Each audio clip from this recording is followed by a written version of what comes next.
અમેરિકી સૈનિક સાથે લગ્ન કરી માત્ર 2 જ મહિનામાં ગ્રીન કાર્ડ મેળવનારી ભારતીય યુવતી સરકારી લાભોની બડાઈ આંકે અને અચાનક વિદેશીઓ તેના વિડીયોને વિઝા સ્કેમ ગણાવી નફરતનો પહાડ તોડી પાડે ત્યારે તે દંપતીના દિલ પર કેવી ભયાનક વજ્રઘાત થતી હશે।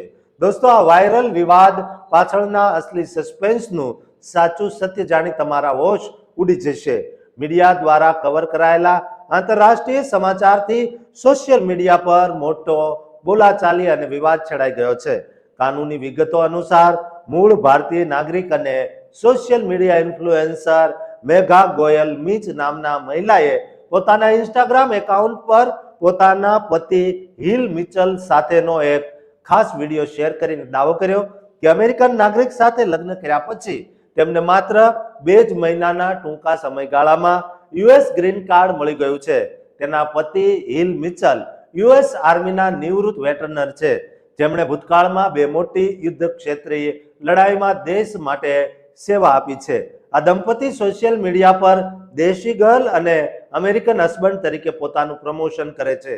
મેઘા વર્ષ 2019માં એરિઝોના સ્ટેટ યુનિવર્સિટીમાંથી અભ્યાસ અર્થે અમેરિકા આવી હતી અને 2020માં તેણે બિઝનેસ એનાલિટિક્સમાં માસ્ટર્સ કર્યું હતું। તે પછી 2021માં ડેટિંગ એપ દ્વારા હિલ મિચલને મળી હતી અને 2023માં બંનેએ લગ્ન કર્યા હતા। ગ્રીન કાર્ડ મળ્યા અગાઉ મેઘા એમેઝોનમાં H1B વિઝા પર કાયદેસર નોકરી કરતી હતી, પણ વિડીયોમાં મેઘાએ જાહેર કહ્યું છે કે મારા પતિ યુએસ આર્મી વેટરન હોવાથી અમારી ઇમિગ્રેશન સફર ધારણા કરતા બહુ ઝડપી પૂરી થઈ ગઈ। આટલું જ નહીં, પણ તેણે અન્ય વિડીયોમાં મિલિટરી વેટરની પત્ની બનવાના 3 મોટા સરકારી ફાયદાઓ ગણાવ્યા, જેમાં પ્રથમ ફાયદો આજીવન મફત શિક્ષણ માટે GI બિલ હેઠળ મળતી માસિક સહાય, બીજો ફાયદો ટ્રાઇકેર હેઠળ મફત હેલ્થ કેર કવરેજ અને ત્રીજો ફાયદો VA હોમ લોન હેઠળ માત્ર $140 એટલે કે આશરે 13,000 રૂપિયાની ફી ભરીને મકાન ખરીદવાનો દર્શાવ્યો હતો। આ વિડીયો એક્સ એટલે કે ટ્વિટર પર વાયરલ થતા જ માગા સમર્થકો અને કન્ઝર્વેટિવ વિદેશી યુઝર્સે આકરા પ્રહારો કરી અને ગ્રીન કાર્ડ મેળવવાનું નવું લગ્ન વિઝા કૌભાંડ ગણાવ્યું।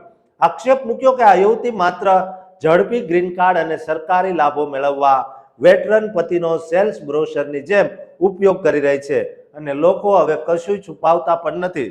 જોકે કેટલાક લોકોએ બચાવ કરતા કહ્યું કે તે માત્ર પતિની દેશ સેવા પર ગર્વ અનુભવી રહી છે, પણ આ કેસના અસલી કાનૂની અને વાસ્તવિક ચક્રવ્યૂહ પર નજર કરીએ તો યુએસ કાયદા મુજબ અમેરિકન નાગરિકના જીવનસાથીને ઇમિડિયેટ રિલેટિવ કેટેગરી હેઠળ ગ્રીન કાર્ડ મળે છે, જેના માટે કોઈ વાર્ષિક વિઝા કોટા હોતો નથી, જેથી આ પ્રક્રિયા બહુ ઝડપી બને છે।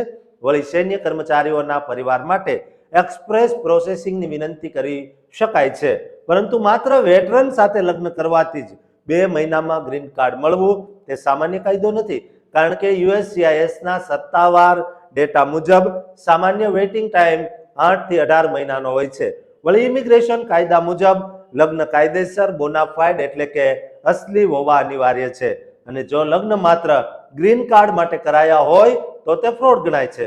પરંતુ આ ચોક્કસ કિસ્સામાં USCIS દ્વારા કોઈ છેતરપિંડીની કાયદેસર તપાસ કે પુષ્ટિ જાહેર કરાઈ નથી અને આ માત્ર ઓનલાઈન વિડીયોથી ઊભો થયેલો જાહેર વિવાદ છે। દોસ્તો, આપણી ભારતની દીકરી ઉપર આ રીતના કોઈ છાંટા ઉડાડે તે જરા પણ યોગ્ય નથી, માટે આ વિડીયો અંગે તમારું શું માનવું છે તે કોમેન્ટમાં લખજો અને આ વિડીયોને એટલો શેર કરજો કે જે લોકો વિરોધ કરી રહ્યા છે, ખોટો વિવાદ ઊભો કરી રહ્યા છે, તેમના મોઢા કાયમ માટે બંધ થઈ જાય। દોસ્તો, આ ચેનલને સબસ્ક્રાઇબ કરવાનું પણ ચૂકતા નહીં।